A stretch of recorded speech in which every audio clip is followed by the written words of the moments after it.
ദൈവം. Hallelujah, hallelujah. തന്റെ സ്നേഹിതനായ അബ്രഹാമിന് വേണ്ടി ദൈവം പ്രവർത്തിച്ച വിധം ദൈവത്തിന് സ്തോത്രം ചെയ്യുന്നു. അവിടെ കൊണ്ടും അവസാനിച്ചു.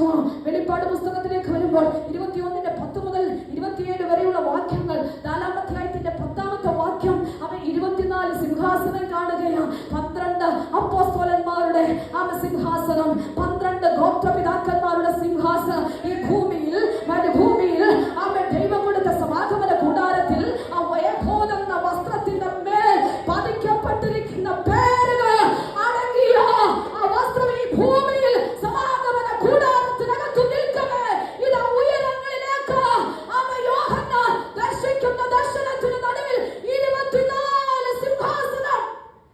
ആ 12 സിംഹാസനങ്ങളിൽ ഇരിക്കുന്ന രാജകുമാരന്മാർ, 12 ഗോത്രപിതാക്കന്മാർ, 12 അപ്പോസ്തലന്മാർ, അവരിരുന്നു കൊണ്ട് ന്യായം വിധിയോടെ നിൽക്കുന്ന അനുഭവം. ഹല്ലേലൂയ. അവർക്ക് വേണ്ടി എസ്പെഷ്യലി ദൈവം കൊടുത്ത നഗരം, യെരൂശലേം നഗരം, അതെ, അതിന് വിധമായിട്ടുള്ള സകല ക്രമീകരണങ്ങളോടും കൂടി ഉയരത്തിലെ ദൈവം അവർക്ക് വേണ്ടി പ്രവർത്തിക്കുന്നു. ഇഹലോകവാസം മുഴുവൻ ഈ ലോകത്തിന്റെ കൂടാരത്തിൽ പാർത്തുകൊണ്ട് ദൈവം ശില്പിയായി നിർമ്മിച്ചതും അടിസ്ഥാനങ്ങളിൽ ഉണ്ടതുമായ നഗരത്തിനു വേണ്ടി കാത്തിരുന്നവർക്ക് വേണ്ടി ദൈവം തന്റെ പേരിൽ എഴുതി കൊടുക്കുകയോ. വെളിപ്പാട് പുസ്തകം 21-ാം അധ്യായത്തിൽ വായിക്കുമ്പോൾ അറിയാം, അതിന്റെ അടിസ്ഥാനത്തിന്മേലൊക്കെ ഇവരുടെ പേരുകൾ പതിപ്പിച്ചിരിക്കുകയോ. യേശുവിന്റെ നാമത്തിൽ ജയമെടുക്കുന്നു.